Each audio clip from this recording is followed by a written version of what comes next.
So, ladies and gentlemen, our speakers and moderators are ready to proceed with the session 2. So, please take your seat. We are going to commence soon. 네, 여러분, 저희는 준비가 되었습니다. 그래서 자리에 착석을 해주시면 바로 저희 세션 2 진행하도록 하겠습니다. 자리에 착석을 부탁을 드리겠습니다. 네, 그럼 지금부터 세션 2 도시 보건력을 위한 재난 위험 경감 교육 및 훈련 강화 세션을 진행하도록 하겠습니다. Welcome to the session 2. In this session, we shift our focus to strengthening disaster risk reduction, education and training for urban resilience. 네, 그럼 이번 세션을 맡아주실 애나 크리스티나 토를랜드 UN 거버넌스 프로젝트 사무소 거버넌스 공공행정 전문가님 그리고 저희 연사님들 바로 무대에 계시는데요. 저희는 마이크를 넘겨드리도록 하겠습니다. So without further ado, please welcome our moderator, Ms. Anna Christina Torlin, Governance and Public Administration Expert, United Nations Project Office on Governance, as well as our speakers of session 2, with a warm round of applause. 여러분, 큰 박수로 환영해 주시기 바랍니다. Thank you very much.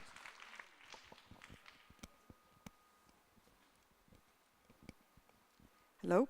Okay, thank you very much. We are now beginning session 2. Strengthening disaster risk reduction, education and training in urban resilience. UNDRR emphasized that education and training are essential components of urban resilience, particularly through the initiatives like MCR 2030, which equips officials with tools, resources, and structured approach to advance urban resilience, focusing on areas such as hazard assessment, climate adaptation, and urban planning. Through partnerships we heard in the first session, together, local governments, educational institutions, and the United Nations cities are better prepared to face future challenges. Today's session also aligns with this year's International Day for Disaster Risk Reduction, which highlighted the role of education in protecting and empowering youth for a disaster-free future, in connection with the Summit of the Future. Foster a culture of DRR education and safety is also a key from early age. In this session, local leaders from cities across Northeast Asia and Southeast Asia will share best practices in building capacity for disaster risk reduction at all levels of society. These examples will include initiatives supporting capacity building for governmental institutions, community-level DRR, education programs, and city-to-city collaborations. We will explore policy, international financial, and partnership enablers that facilitate DRR capacity building and its replication across other cities and communities. We have an excellent lineup of speakers. Let me introduce them first. Mr. Kim Sung-hun, from Executive Director of Citizen Safety Headquarters, Incheon Metropolitan City, Republic of Korea. Mr. Ricardo Corpuz, City Government Department Head 3, Local Government Unit at Quezon City on the Philippines. Ms. Armien Alorro, City Disaster Risk Reduction and Management Officer for Local Government Unit in Iligan City, Philippines. Mr. Mohamed Firoz bin Ramjan, Director of Civil Defense Academy from Singapore. Please, applause. And we have online Xiaofeng, Deputy Director of China-Singapore Tianjin Eco-City Administrative Committee of China, who will join us online. Let me introduce the first speaker, Mr. Kim Sung-hun. Incheon City is a MCR 2030 member of the first Resilient Hub in Asia Pacific, and host this forum. Will share Incheon's training and capacity building initiatives to strengthen institutional capacity and community-level resilience. Mr. Kim Sung-hun, the floor is yours. 예, 안녕하십니까. 저 인천광역시 시민안전본부장 김성훈입니다. 예, 만나서 반갑습니다.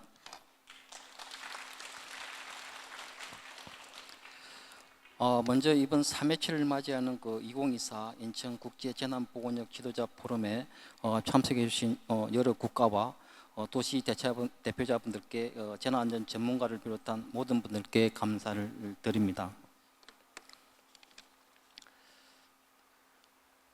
인천시는 그 2009년에 송도에 UNDIR 동북아 사무소를 개소했습니다. 그리고 국제교육훈련연수원을 유치를 했고, 그리고 2010년에는 그 제4차 재난위험 경감 아시아 강요회를 송도에서 개최한 바 있습니다. 인천시는 그 지능형 CCTV와 사물 인터넷 센서를 활용해서 재난 및 교통사고 범죄 상황을 실시간으로 관리하는 스마트 안전관리 시스템을 구축을 해서 지금 현재 재난 상황 대응 역량을 키우고 있습니다. 그리고 아시아 최초로 UNDIR 보건력 허브 도시 인정을 받은 바 있습니다. 최근 전 세계적으로 기후 변화로 많은 어려움을 겪고 있고 재난 환경이 급속하게 변화하고 있습니다. 그래서 우리 인천 또한 도시 인프라가 노후화, 초고층화, 지하화된 부분에 대해서 복합 재난의 위험성을 관리를 위해서 좀 노력을 하고 있습니다. 그리고 기후 변화로 인한 자연재난, 태풍, 폭염 그런 자연재난에도 인천은 적절히 대응을 해 나가고 있습니다.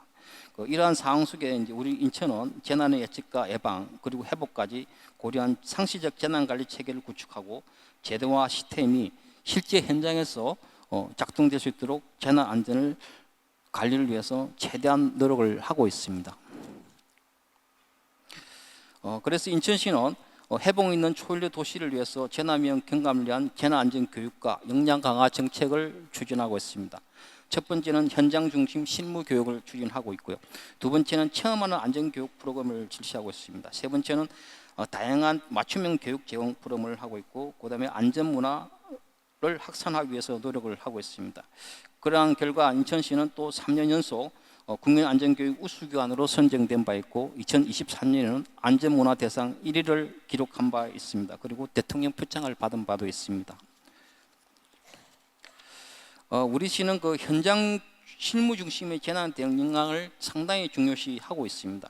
그래서 재난 업무를 수행하고 있는 시민안전부 직원을 대상으로 재난 대응 프로세스와 장비 활용 직무 교육이 있습니다.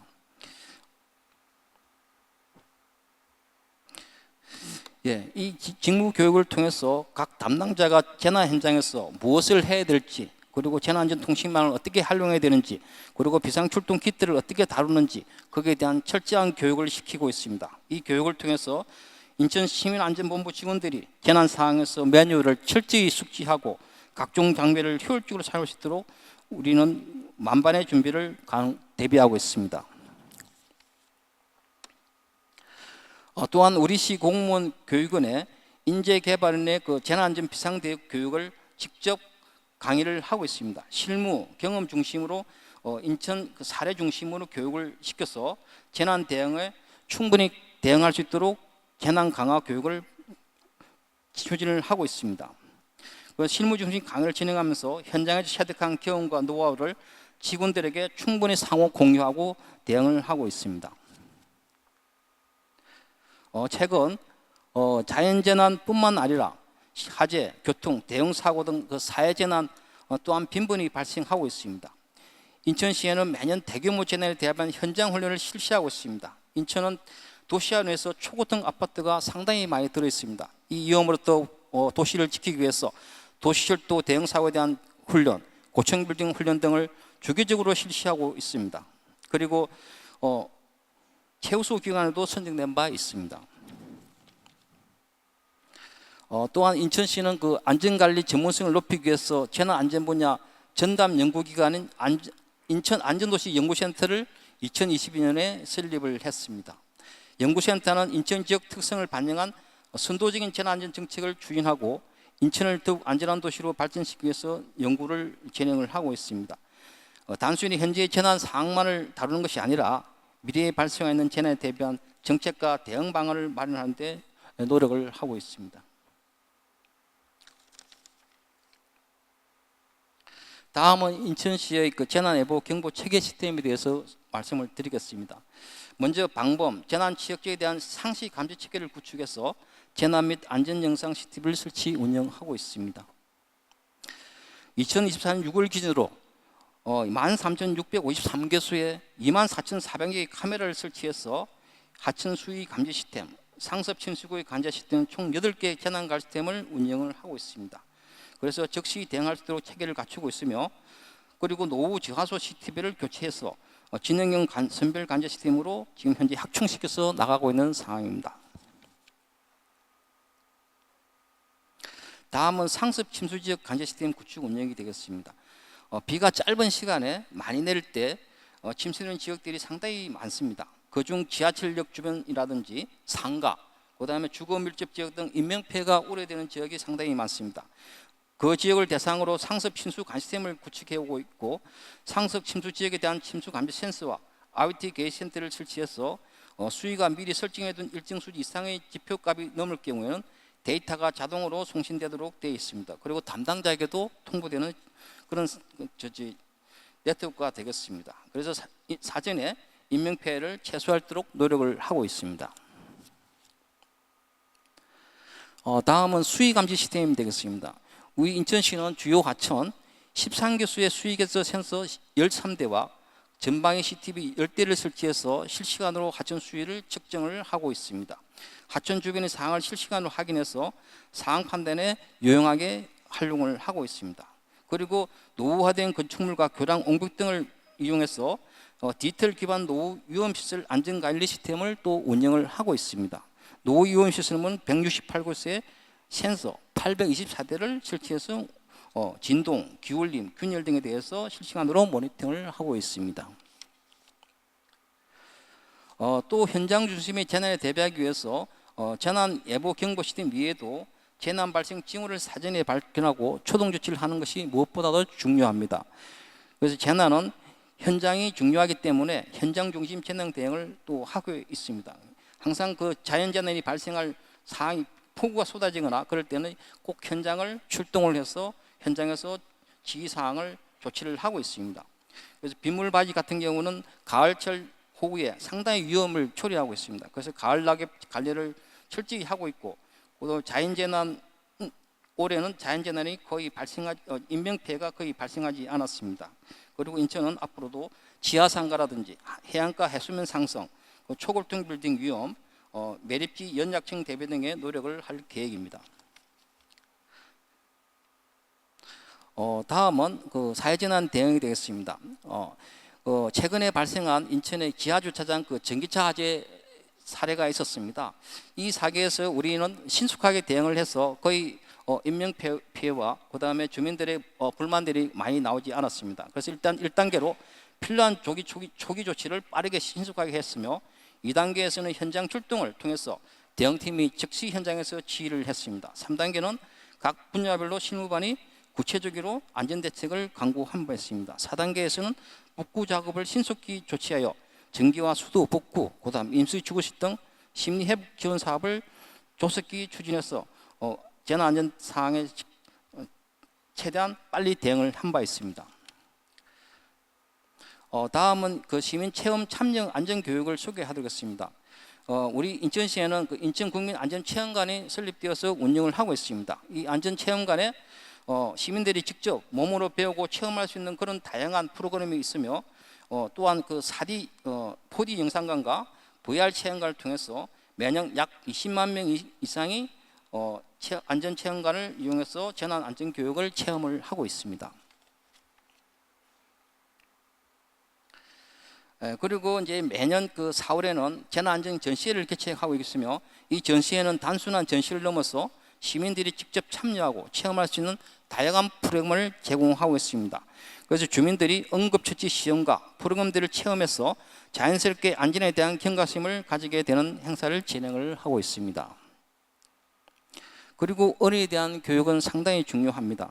어린이들에 대한 그 재난 교육을 조기에 실시해서 나중에 어른이 되었거나 나중에 재난 상황이 발생할 때 신속하게 대피하고 대응할 수 있는 그런 교육을 현장에서 그리고 체험할 수 있도록 항상 우리가 교육을 시키고 있으며, 이 중에서 특히 이제 생존 배낭 꾸리기 교육은 상당히 중요한 사항으로 판단되어서 생존 배낭에 대한 교육을 상당히 교육을 진행을 하고 있습니다. 다음은 안전교육 공연도 진행을 하고 있습니다. 아이들이 좋아하는 캐릭터나 이야기 형식을 활용해서 재난 안전을 가르치는 방식이 되겠습니다. 아이들이 지루하지 않고 적극적으로 참여할 수 있도록 항상 자부심을 갖고 일하고 하고 있습니다. 다음은 재난에 더 취약한 계층이 노인, 장애인, 어린이가 되겠습니다. 그래서 찾아가는 안전교육을 운영을 하고 있으며 이 교육은 경로당, 복지관, 초등학교와 같은 장소에서 직접 방문해서 진행을 하게 되겠습니다.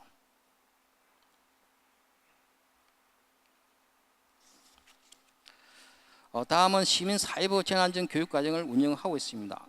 이 과정은 온라인으로 제공되기 때문에 시민들이 언제 어디서든 인터넷에 접속해서 재난 대응 방법을 할 수가 있는 사업이 되겠습니다.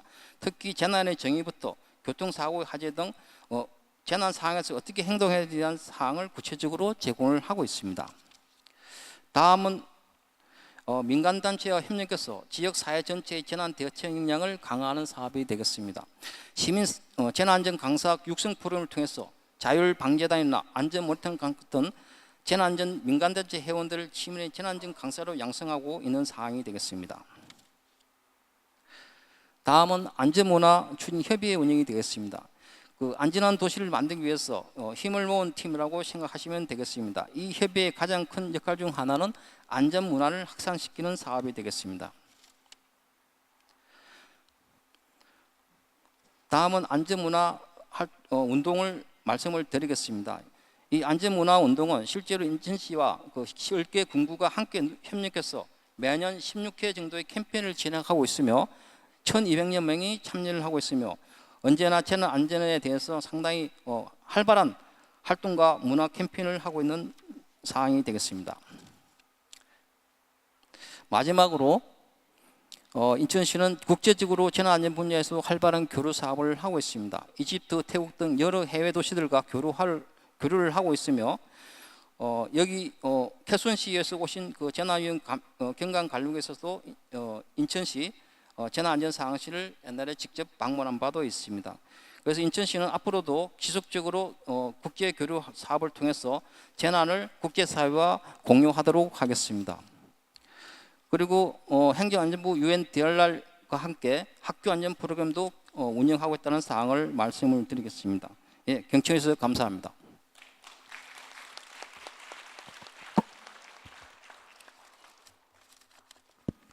Thank you, Mr. Kim Sung-hun, for your insightful presentation. So we have seen how Incheon focused on building resilience through essential initiatives like the National Safety Experience, the Safety Culture Movement with private sector, and the city prioritized community-centered training, equipping residents with the skills needed to respond effectively in emergencies. So this hands-on approach not only fostered a prepared public, schools, but also strengthened Incheon's overall safety infrastructure. Thank you very much. Let me introduce our next speaker, Mr. Ricardo B. Corpuz, who is a city government department of the Head 3 local government unit at Quezon City, Philippines. Mr. Corpuz, the floor is yours. Thank you.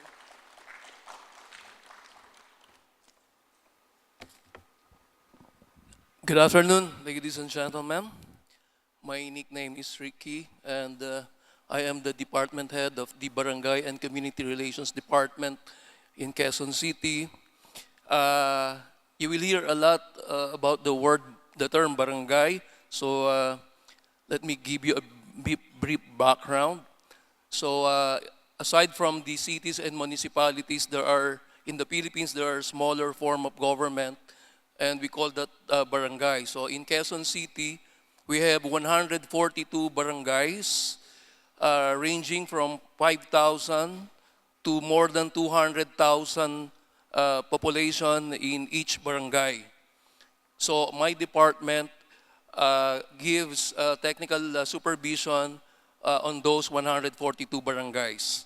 And aside from that, our department also is in charge on the accreditation of the civil society organizations, which we call the non-government organizations and the people's organizations. So right now, we have 5,000 350 organizations accredited in our city. So let me give you some of the sectors of those NGOs and people's organizations. So we have the academe sector, the business sector, the socio-civic sector, the environment sector, the health and sanitation sector, and in those small governments, we also have subdivisions, and there are homeowners associations, groups. We also have labor sector, even the LGBT groups, and we have the vendors, the livelihood sectors, the persons with disability, the professional sectors, the religious sectors, the senior citizens, the peace and order groups, the solo parents, and we also have the transport sector groups. We also have urban farming groups, women's sector, the youth and sports sector. So basically, those are the non-government organizations and people's organizations that we are handling all those affairs. So basically, I only have 3 slides. So please don't get bored. Okay? So let's start.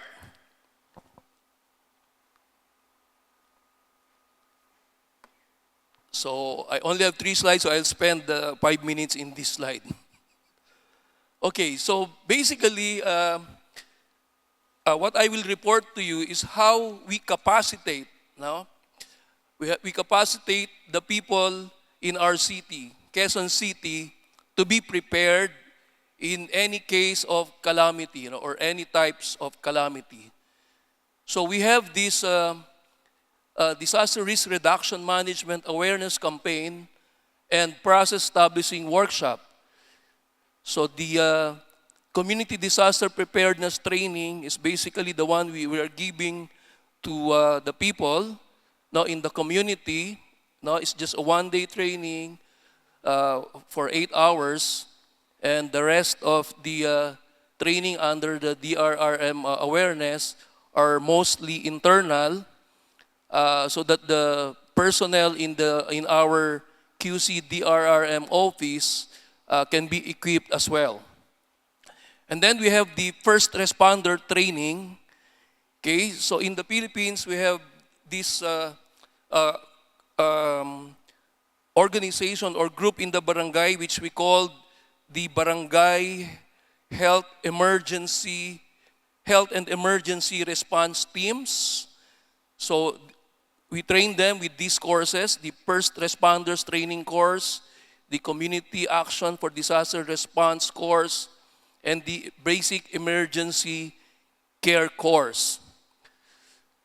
For the managers and the decision makers, as I've told you before, we have a smaller form of government aside from the cities and municipalities, which is called the barangay, and the leaders there are also elected, and the head of that council is what we call the punong barangay, or the executive, just like the mayor. No? So we give them these executive courses, or the leadership and managerial training courses, and the Emergency Operations Center training, leadership, and managerial training course. Also, we are giving trainings to the officials of the barangay. The trainings are accredited by the national agencies, and these are the name of the trainings: the Disaster Risk Reduction and Management for Public Sector, the Basic Incident Command System, the Integrated Planning on Incident Command System, the Incident Command System Position Course, the All Hazards Incident Management Team. We also train the instruction, so we train more people so that they can train more people. The Contingency Planning Training for Facilitator, the Community-Based Disaster Risk Reduction and Management Training, the Public Service Continuity Planning, and the Exercise Design course. we have a more advanced technical training also. So like the crash vehicular extrication and rescue training, the earthquake, landslide search and rescue training, the basic earthquake survival training course, the rapid damage assessment and needs analysis, the high angle rescue training, the emergency medical service, which is a national certification course, the swift water and boat handling training, the water search and rescue training, the coaches training management for the dead and the missing person, the instructors development training course, the basic course on mental health and psychosocial support, because I don't know if it's only in the Philippines, but there are already a lot of cases of suicide due to depression and other mental illness. No? And the last is the rapid earthquake drainage assessment systems training course. So basically, those courses are 24 hours to 40 hours, or a 3-day to 5-day course, which we conduct usually live-in or outside, no, of our city, so that the attendees or the participants cannot just go away or be late or be absent because they are in just one place. Okay, so basically all these trainings are the ones we are giving to the people, and we usually allocate 100 million pesos every year, no, to conduct all these trainings. So these are just some pictures, just like this one, the earthquake, landslide, search and rescue orientation course, the community-based disaster risk reduction and management training course, which are attended by the barangay officials and the barangay health and emergency response teams. So this is the second slide. So how many did we train for the year 2023 and 2024? So as I've said, the categories are the barangay officials, employees, and the barangay health and emergency teams. In 2023, we trained 1,780, and in 2024, 971. In the community, which is the homeowners associations, which is mostly the villages and subdivisions, the officers there, the tricycle operators, the trike drivers, the QC residents, the church, and the youth. For 2023, 2,259, and for 2024, 1,542. For the private sector, which is composed mostly of the malls. Now we train their security guards and the officers in the malls. For this year, we trained 6,492 people. For the national government agencies, because in the Quezon City, most of the national government agencies are there. The House of Representative or the Congress is there. The Department of Environment and National Resources, DAR, and so many national government agencies are there. So we train their personnel, which is 4,834. And then also in our city, in our local government unit, we have at least more than 14,000 plantilla and contractuals in our city, so we are training our employees. We also have our government-owned hospitals, no, the Quezon City Government, Quezon City General Hospital, the Novaliches District Hospital, and the Maclang Hospital. Also, we trained most of the hospitals also are in Quezon City, no, East Avenue, Quirino, and so forth. So we train also our hospitals. We have 144. We also train our students, our teachers and administrators in both public and private elementary, high school, and our own university, Quezon City University, So now we train 1,849 and other LGUs. So all in all, for this year, we already trained 17,734. So if you will compute, if we have 100 million pesos for them, so it's around 6,000 pesos per individual. So there's a 32.69 increase in total participation with significant growth in key sectors. And last but not the least, my last slide. So to enable this, the City Council of Quezon City passed an ordinance requiring these barangays to actively participate in a mandatory disaster risk seminar in Quezon City and to train barangay chosen personnel in actual rescue operations and disaster preparedness through the Quezon City Disaster Risk Reduction and Management Office. So basically, we fund all those trainings and train as many as possible to prepare our people in Quezon City for any disaster that will arrive. So with that, thank you very much. Good afternoon to all of you. Thank you very much. Let's give a round of applause to Ricardo Corpuz. Thank you for your presentation, for your comprehensive presentation. From his presentation, we have learned how Quezon City's proactive approach to disaster risk reduction and management, focusing on extensive education and training programs that expand diverse sectors with the community, barangays, women, ensuring that citizens are well prepared to respond effectively to potential disasters. More than 7,000 beneficiaries. Amazing amount of participants. Congratulations. Let's move on to our next speaker. Our next speaker is Ms. Armien Alorro, also from the Philippines. She is City Disaster Risk Reduction and Management Officer 4 from Local Government Unit in Iligan City, the Philippines. Ms. Alorro, the floor is yours.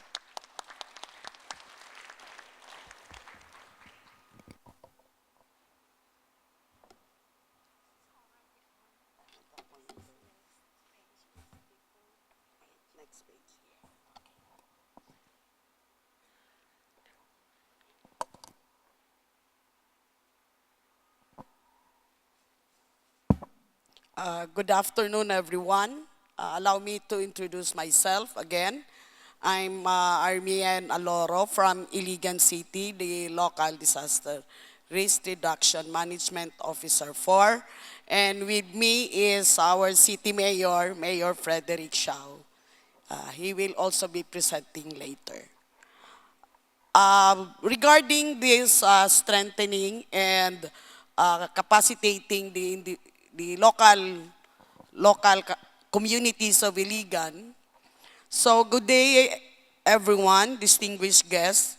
It is both an honor and privilege to be here at the International Disaster Resilience Leader Forum 2024.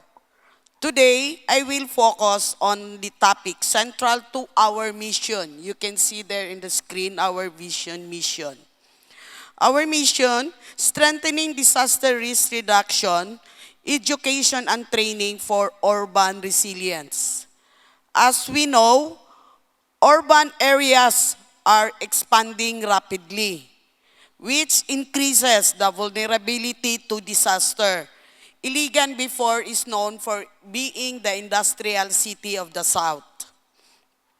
It is our responsibility to ensure that cities not only survive, but thrive in the face of these challenges. We must ask ourselves, how do we prepare our communities, governments, and systems to respond effectively when disaster strikes? How can we build resilient cities that withstand and recover quickly from these inevitable challenges? So, let us explore how Iligan City is tackling this through a strategic disaster risk reduction initiative aligned with our vision, mission, and goal. At the core of our strategy is a clear mission and vision. Our mission focuses on building long-term disaster resilience, while our vision aims to empower our people to tackle challenges through innovation and collaboration. Our primary goal is to make Iligan City safer by establishing systems that protect lives and livelihood from increasing disaster risk. This commitment reflects our dedication to preparing for the future. This threefold approach, mission, vision, and goal, reflects our commitment to preparing our local community for the future. Resilience is not only built in isolation. It requires the collective strength of government agencies, private organizations, and the local community itself.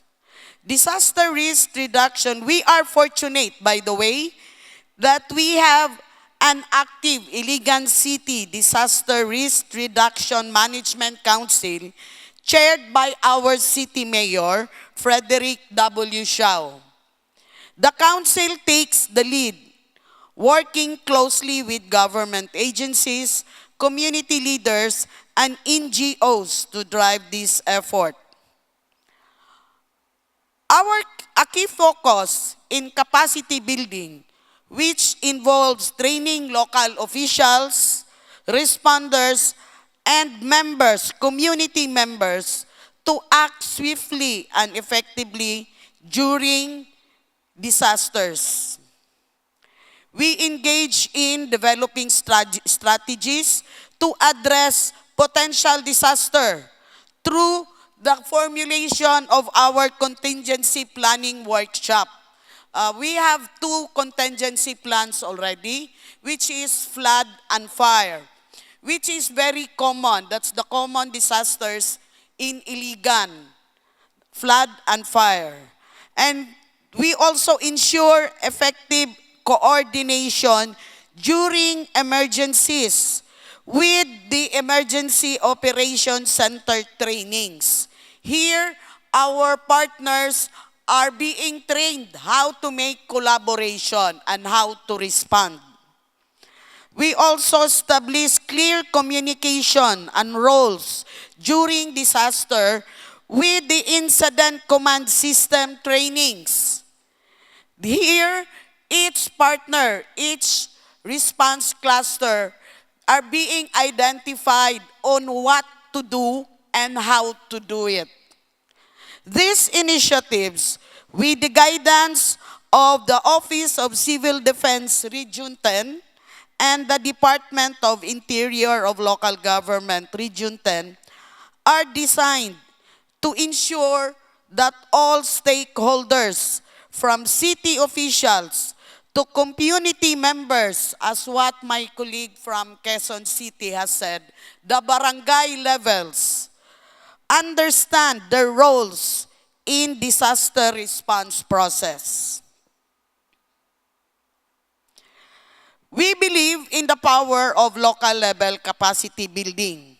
If we can equip our barangays, Iligan City has 44 barangays. With the skills and knowledge and resources they need, we significantly can reduce disaster risk at the grassroots level. As we all know, if there are fire or flood, the first responder, the first affected community are the barangay, the local community in the barangay level. One of the initiatives that we have conducted was the Community-Based Disaster Reduction and Management Program.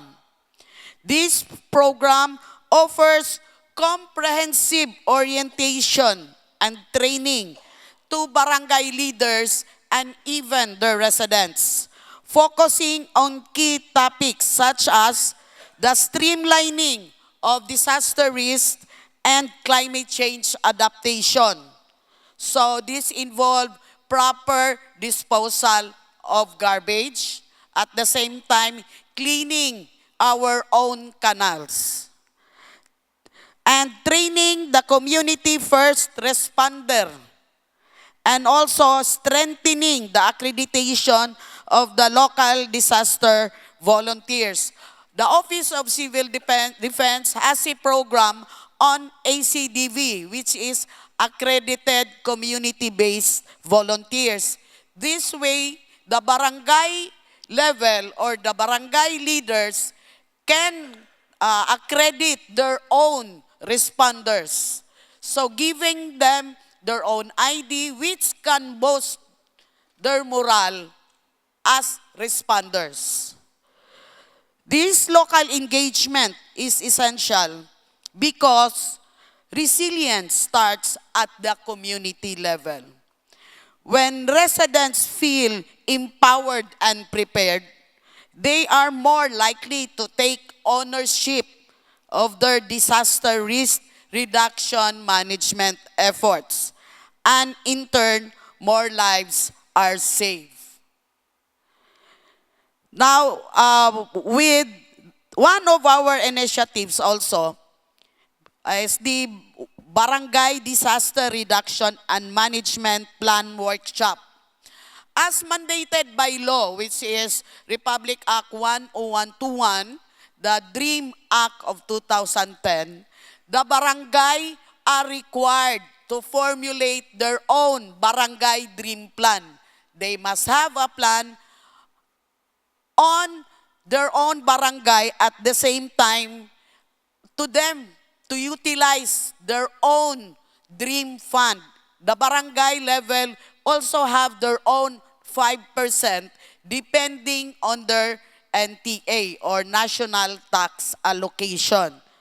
So this approach emphasizes the active participation of the local communities, particularly in the barangay level, in developing strategies to manage disaster risk effectively. This planning process involved risk assessments. Iligan City has 44 barangays, and only, I think, 80%, more than 80% of the area of barangay are hinterlands. And all the other 30 plus barangay, that's 30 plus barangay are on the coastal area. So the risk of each barangay differs. There is a barangay that is prone to flood, so we will train them on flood response. And they also could develop their own local action plans, capacity building workshops, and simulation exercises. For the past months, we have conducted 4 batches of training the 44 barangays on their formulation of their barangay dream plan. And then each barangay should develop a book wherein all the necessary information needed to respond, even the risk assessments are there for them to easily respond during disaster. This community-driven approach fosters ownership and accountability, ensuring our strategies are sustainable and rooted in the community. By empowering local communities, we build resilience and nurture a culture of preparedness in Iligan City.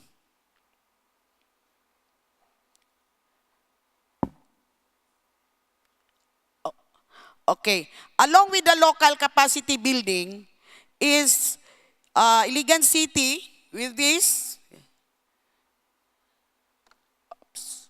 Excuse me. Okay. Last September 26, 2024, Iligan City is the regional host in the conduct of the nationwide simultaneous earthquake drill. This is conducted every year by the Office of Civil Defense. And during the third quarter of this year, we hosted the regional hosting. The regional hosting is vital in disaster preparedness. It involves not only the local authorities, not only the government agencies, even the men in uniform, the schools, the hospitals, and businesses. Here, our host is the Robinson's Place. It's one of the big malls in Iligan. And the community members, like the Philippine Red Cross. We also have the volunteers from the military. This drill included various scenarios. You can see it in the picture. It includes various scenarios such as collapse structure, fire suppression, vehicular extrication, emergency medical response as part of the drill to ensure that comprehensive preparedness is available. This is preparing for us for earthquake drill. Actually, our office, Iligan City Dream Office, has been conducting earthquake drill to the different schools in Iligan. Also, not only the different schools, even hospitals and companies, industries. We have conducted this training to the local community. Through this simulation, we are bridging the gap between theory and practice, making sure that our contingency plan it works in real-life scenarios. In disaster risk reduction, the work is never done. Our plans must evolve as new risks emerge. That's why last third quarter, the Dream Council approved the revised local disaster risk management plan. The revision aligns with the international frameworks such as the Sendai Framework for the Disaster Risk Reduction and the MCR 2030 initiatives. Both frameworks emphasize the importance of building resilience through improved disaster risk governance. And it will also increase investment in DRR. By aligning our local strategies with these global practices, we can ensure that Iligan City remains at the forefront of disaster resilience, and we will be able to respond to both local challenges and global trends.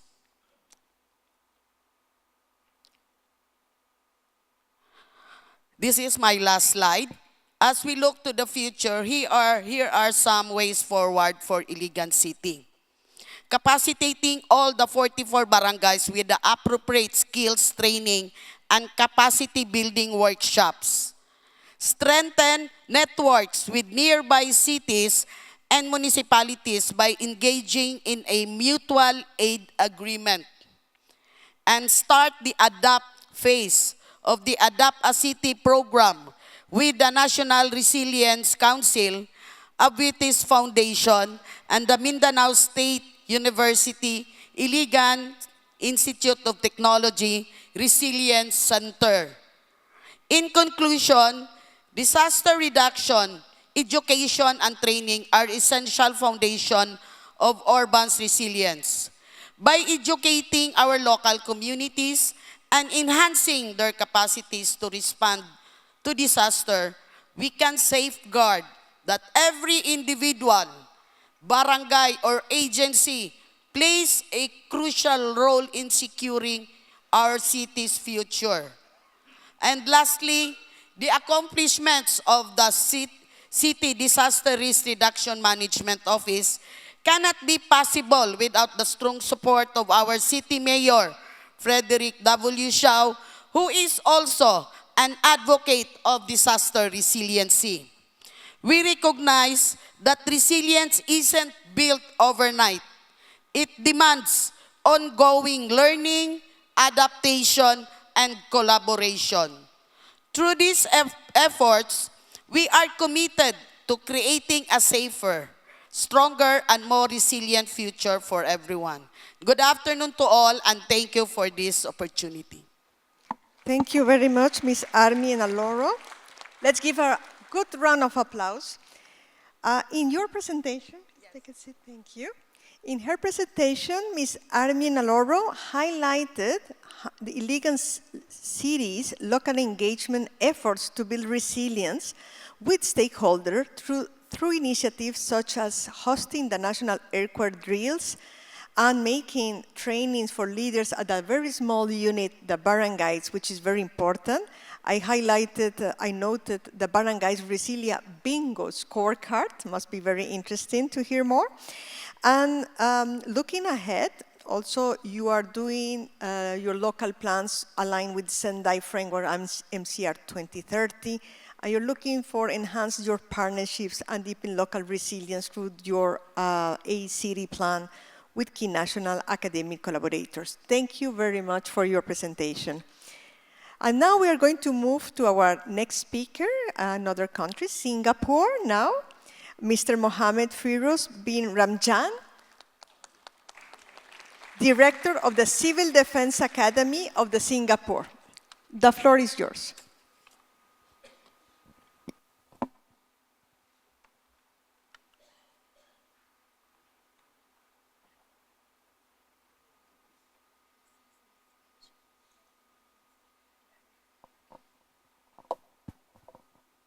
Thanks for the introduction, and to the organizing committee, thanks for having us here.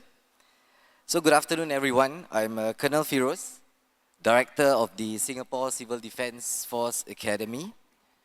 My presentation covers capacity building at the community level towards disaster risk reduction and resilience. So the key areas of this sharing covers Singapore's operating landscape, our whole of government operating model, and how we closely work with the community. Singapore has a very small land area of about 734 square meters only. So despite these limitations, we are one of the most densely populated places in the world, with over 6 million people living in Singapore. One of the greatest demographic challenges that we are facing is that of a rapidly aging population and at the same time declining birth rates. It is projected that by 2030, 1/3 of our population will be above 65 years old. Due to this limited land area, Singapore has to accommodate many different land users closely together on a small island. Residential, commercial, and industrial premises are in close proximity, and any major incidents will have cascading effects on a large proportion of the population.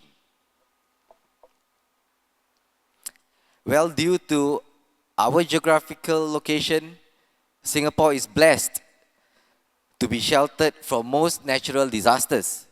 However, various risks still exist, so we do not take our safety for granted.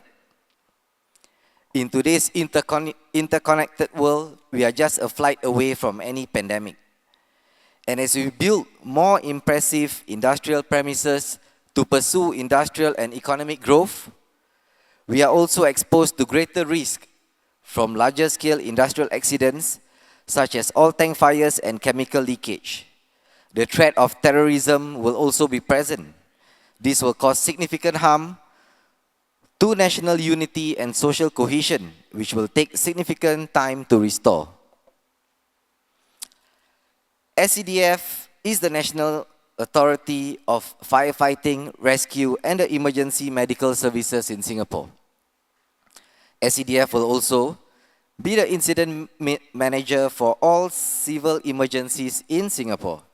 We are responsible for the mitigation of hazardous materials, the enforcement of fire safety regulations, the management of civil defense shelters, and empowering the public to save lives through public education and engagement. All these efforts contribute towards SCDF's mission to protect and save lives and property for a safe and secure Singapore. Today, the SCDF comprises a headquarters with 4 land divisions and a marine division. We have to date 23 fire stations and 28 fire posts to provide effective island-wide coverage for emergency response.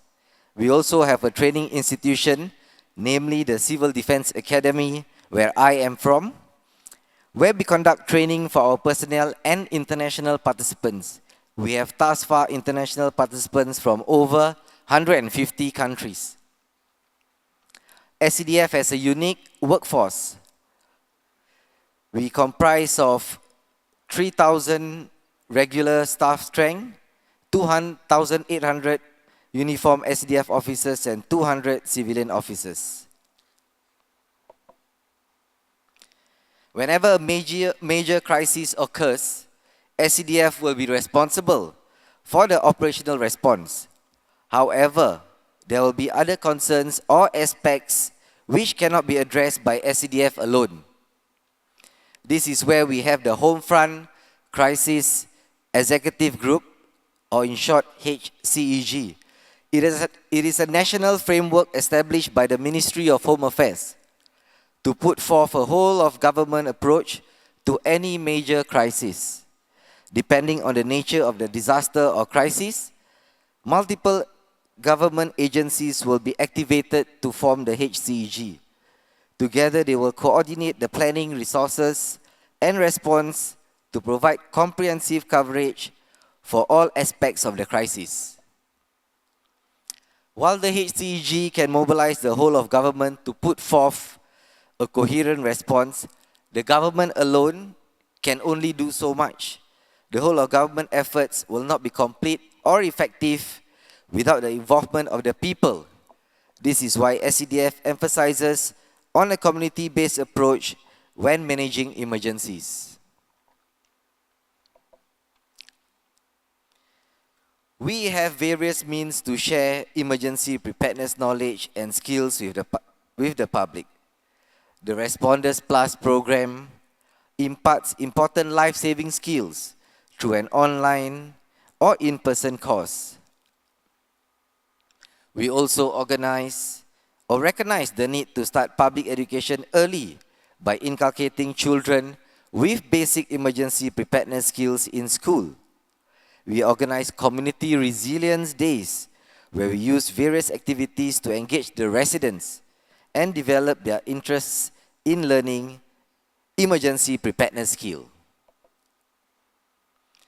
To help the community get started, we have created the best possible environment for them to learn and apply their life-saving skills. The Save a Life initiative brings together the hardware, software, and hardware to make this possible. Hardware is providing equipment such as AED, fire extinguishers to the public. Hardware, the equipment alone is not sufficient in saving lives. We need people who are knowledgeable in CPR and AED and those who are willing to do so. Software. The My Responder application is a system hosted by the SCDF that can alert community first responders to emergencies around them. With the hardware, and software in place, we have taken the first steps to unite the community in playing an active role in first response during emergencies. Let's take a closer look at the My Responder app. This app is available for download on both Apple and Google Play Store, making it accessible to all mobile phone users. The My Responder mobile app tags on GPS technology to alert community first responders to cardiac arrest cases happening within 400 meters of their location. The user can then choose to respond to this case and help by performing CPR or by retrieving the nearest AED and using it on the victim. With the app, there is a map which shows the user all the nearby AEDs. The My Responder app has also been enhanced to enable community first responders to help out minor fires and prevent them from escalating. We are heartened to have more than 190,000 registered responders in Singapore on the app, and we look forward to growing this number. No matter how many frontline SCDF officers we have, the fastest responder is actually the person next to you. To increase the accessibility and availability of AEDs in public areas, we have adopted two key initiatives. AED on Wheels is a partnership with transport companies and courier services, equipping drivers with AEDs as they go about doing their daily work. These drivers are trained in CPR and the use of AEDs. With the My Responder app, they can respond to nearby cardiac arrest cases when they are on the move. The Lifesavers Emergency Point was also launched in early 2024. We have installed an AED and a fire extinguisher at the lift lobby of every 2 public housing blocks island-wide. This helps to increase their availability in residential areas so that community first responders can make use of them. This is extremely helpful as AEDs can save cardiac arrest patients at home. Minor fires can also be extinguished before they escalate to bigger fires. Apart from My Responder, which is for cardiac arrest and minor fires, Singapore also has SG Secure. This national movement sensitizes and mobilizes the community so that they can prevent and cope with terrorist attacks. The SG Secure aims to increase public awareness and vigilance against terror threats and how educate the public on how they should react when an attack happens. The framework that we have in place to cope with major crises looks good on paper. However, they must be validated and tested so that we know what is inadequate and we can refine our response procedures. This is achieved through multi-agency exercises which test the response of the involved government agencies, commercial and industrial stakeholders, and members of the public. Exercise North Star is led by the SCDF. It's a national level exercise held once every 2 years to test the response and coordination of various government agencies, stakeholders, and community partners during a major crisis. The exercise scenarios will usually be based on large-scale and high-impact incidents such as terrorist attacks on sensitive installations. Well, we now move on to the last part of my presentation, which is the planning, infrastructure, and urban land usage in Singapore. The Urban Redevelopment Authority reviews the master plan for land use in Singapore every 5 years. When planning for the land use, they work closely with the SCDF and other relevant agencies to demarcate specific zones for heavy industries. Example, the petrochemical. SCDF will work with the relevant agencies such as the National Environment Agency to examine possible scenarios of industrial accidents and the risk to residential areas. In closing, for the country to remain resilient after a major crisis, we need a whole-of-government approach, as well as substantial buy-in and support from the community to resolve the hazards, restore normalcy, and to help the public regain confidence to the government. This cannot be achieved overnight. There is no easy and quick solution. It requires a long-term investment by the government to build lasting and meaningful partnerships with the community and various stakeholders. If we do not make such preparations in peacetime, we will be caught on the wrong foot when a major crisis occurs. Well, before I end my presentation, I'll take a pause about a minute on this slide. Since we are here today, I would also like to encourage everyone to be part of the SCDF's mega events in November next year. We will be organizing the inaugural Singapore International Disaster and Emergency Management, SIDEX in short, in 2025. It is a mega conference and exhibition where fire chiefs and disaster management leaders can learn more from the latest technology and expertise in disaster management and emergency response. Within the same week, we will also be organizing the Singapore Global Firefighters and Paramedics Challenge, in which firefighters, rescuers, and paramedics from around the world gather to compete in exciting scenario-based challenges. So do come over and join us in the action. You may scan the QR code for more info or approach me or my colleagues anytime later. With that, I end my presentation. Thank you very much. Thank you, Mr. Mohamed, Firoz, Ramjan, for your presentation. Let's give a round of applause again. One more applause. You can take the seat.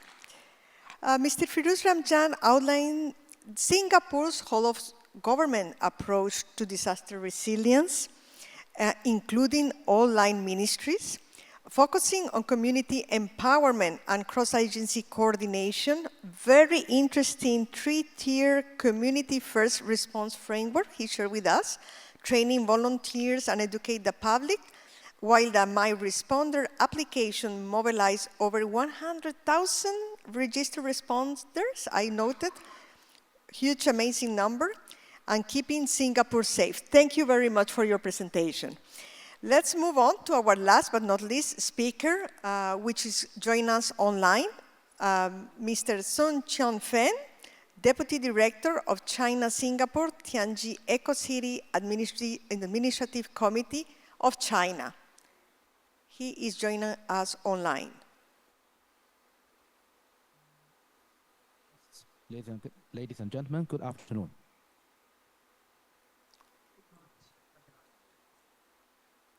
Let's wait a little minute.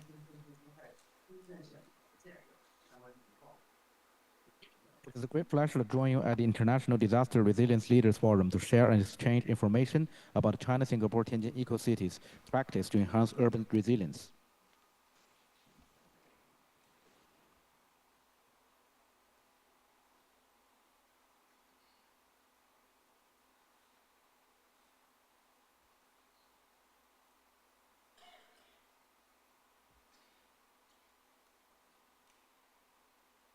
The construction of the China-Singapore Tianjin Eco-City started in September 2008, which is a major cooperation project between the governments of China and Singapore, and the first inter-country joint development of an eco-city in the world.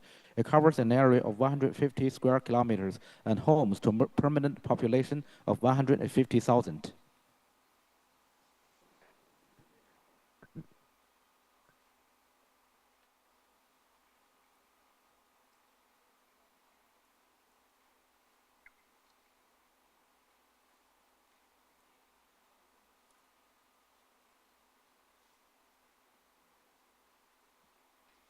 By following the development concept of people and people, people and economy, people and environment, harmonious coexistence, being doable, replicable, and scalable, we have implemented the development strategy of ecology plus wisdom and successfully transformed a saline wasteland into a green, livable land of happy home.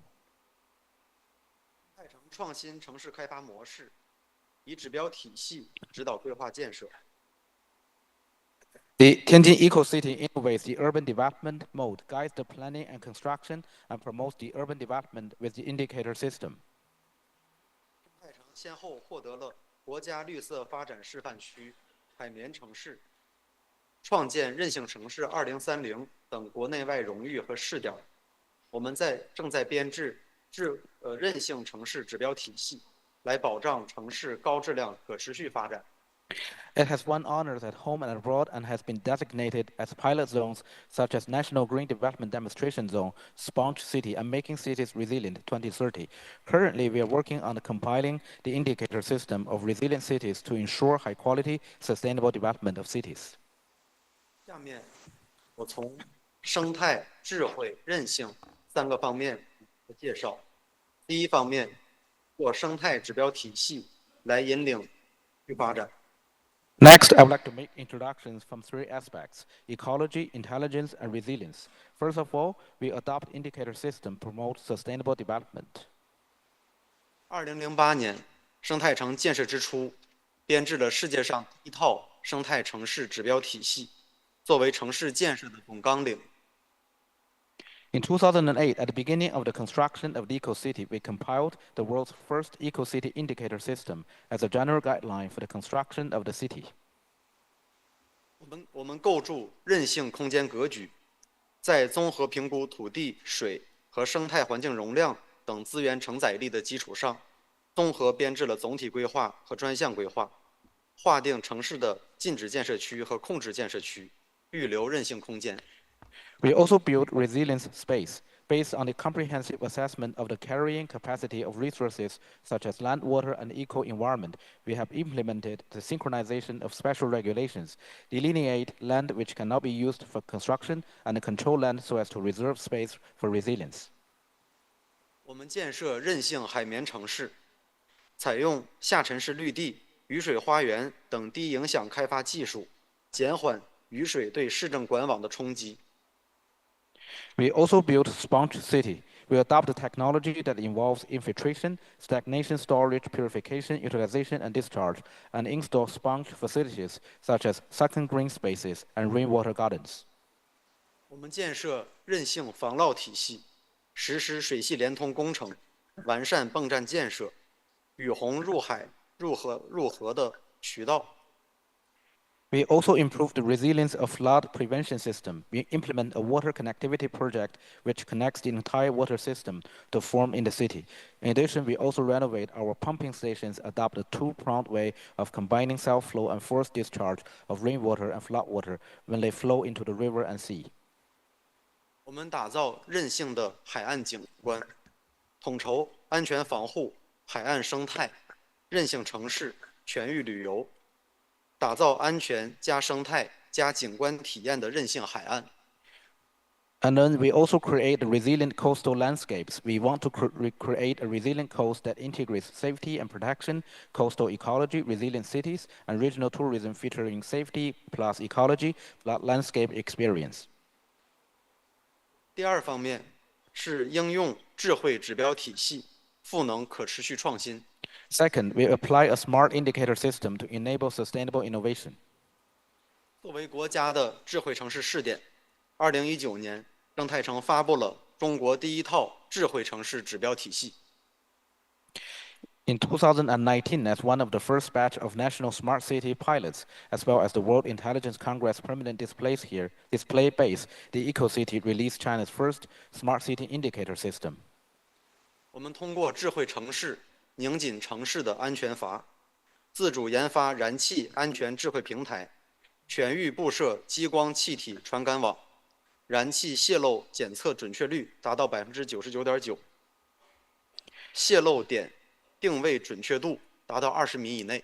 So smart city, we tighten the safety valve of the city. We have developed a smart gas safety platform independently and installed a laser gas sensor network in the whole city, which can detect gas leak with an accuracy of 99.9%, leakage point positioning within 20 meters. 我们利用智慧气象感知城市的风险源，组建全国首个1公里网格化气象观测网，搭建智慧气象服务交通、智慧气象服务旅游2个应用平台，实现全域监测重点服务。Through a smart meteorological system, we sense the source of risk in the city. We have set up the first 1-kilometer meteorological observation grid and built 2 application platforms, namely Intelligent Meteorological Services for Transportation and Intelligent Meteorological Services for Tourism, so as to realize the meteorological monitoring of the whole area and provide services in key sectors. 我们通过城市智慧应急系统夯实城市的防汛网，搭建智慧防汛应急系统，将河湖湾海纳入防汛感知一张网，实现全域水系联动调度。We aim to build a robust flood prevention network with a smart emergency response system. Relying on a smart flood prevention application system, the river, lake, bay, and sea are all incorporated into the flood detection network. Therefore, we achieve linked the entire water system in our water management work. 第三方面是创建韧性城市指标体系，护航可持续建设。 Thirdly, we create an indicator system for resilient cities and ensure in sustainable construction. 2023年，生态城入选创建韧性城市2030项目。 In 2023, the EcoCity was enlisted to the Making Cities Resilient 2030 program. 我们坚持以人为本，增强防范能力，全域建设科普阵地，在企业针对性打造安全教室，在社区精细化抓牢韧性管理，提升群众的防范意识，民众科普率达到80%以上。 We try to improve people's awareness of disaster prevention by focusing on people. We have built many science education bases in the whole area and built safety awareness classrooms at enterprises. We also refine our work of resilience management at community level.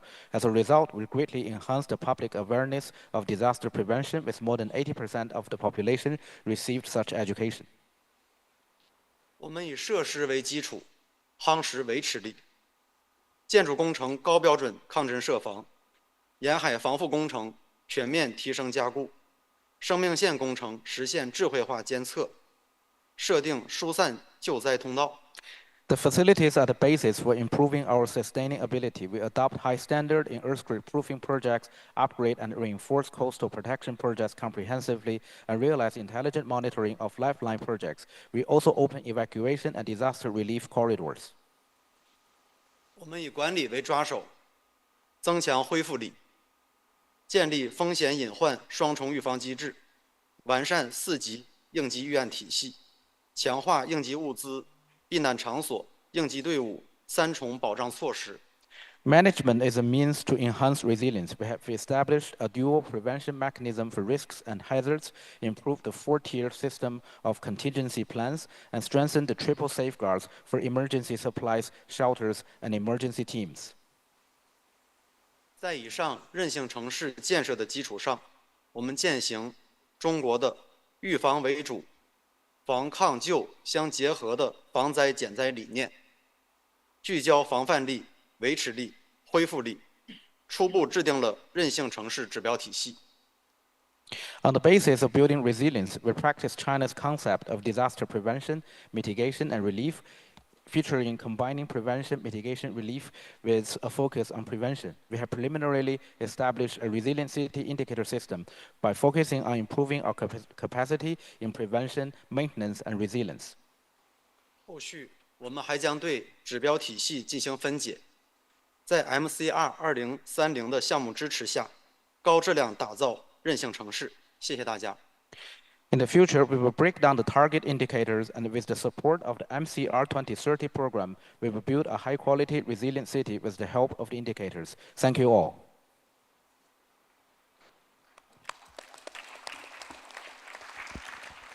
Thank you, Mr. Xiaofeng from Tianjin EcoCity. Just wanted to mention that Tianjin EcoCity is one of the first 6 cities in China that joined MCR 2030 last year and is very much committed to sustainability. Thank you very much. So he shared with us a little, let me give you a little brief. China-Singapore project has transformed saline alkali land into a resident urban model through its 3 harmony and 3 energy concept. Using ecological and smart indicators, the city enhanced flood management through sponge city, coastal resilience, and urban safety with advanced technologies. Thank you very much. Now, I would like to thank all the 5 speakers for this afternoon presentations. Let's give them a round of applause, everyone. Thank you for sharing your knowledge and your experience with us. I would like to start concluding our session by summarizing 3 key messages or takeaways. Number 1 is community-centered resilience building. Cities, all the cities, this afternoon emphasize hands-on, community-centered training that empowers residents with vital emergency skills, fostering public safety and preparedness across diverse sectors. Number 2, partnerships. That was very much highlighted across all presentations. Integrated and collaborative approaches. Iligan City and Singapore, for example, exemplify collaborative frameworks for resilience involving cross-agency coordination, the national dreams, and partnerships with local and international stakeholders to ensure cohesive disaster response. And my third takeaway is innovative and sustainable urban resilience models. We just heard Tianjin eco-cities, ecological and smart indicator systems. We heard from Incheon, their emerging technologies also use and demonstrate how cities can integrate advanced technologies and sustainable practices to strengthen, urban infrastructure and enhance disaster preparedness and support long-term growth. While now we don't have time for Q&A in this session, I would like to invite all participants to interact with the speakers during the coffee break and continue your conversation in a more informal setting.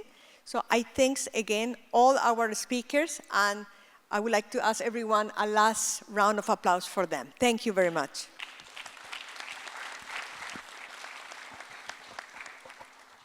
Well, thank you very much for the discussion. This session really helped us better understand with each country's ongoing effort to build capacity for DRR. So thank you all the speakers, and the same depth of the gratitude goes to our moderator. 여러분, 다시 한번 큰 박수 부탁을 드리겠습니다.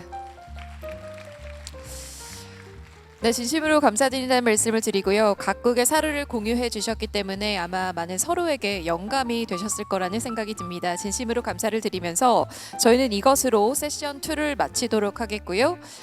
3시 40분까지 휴식 시간을 갖고 3시 40분에는 City Networking 이벤트가 시작이 될 예정입니다. So with that, we'll wrap up the session 2, and from now on, we'll have a short break until 4:40, and we are going to proceed with the City Networking event at 4:40. Thank you.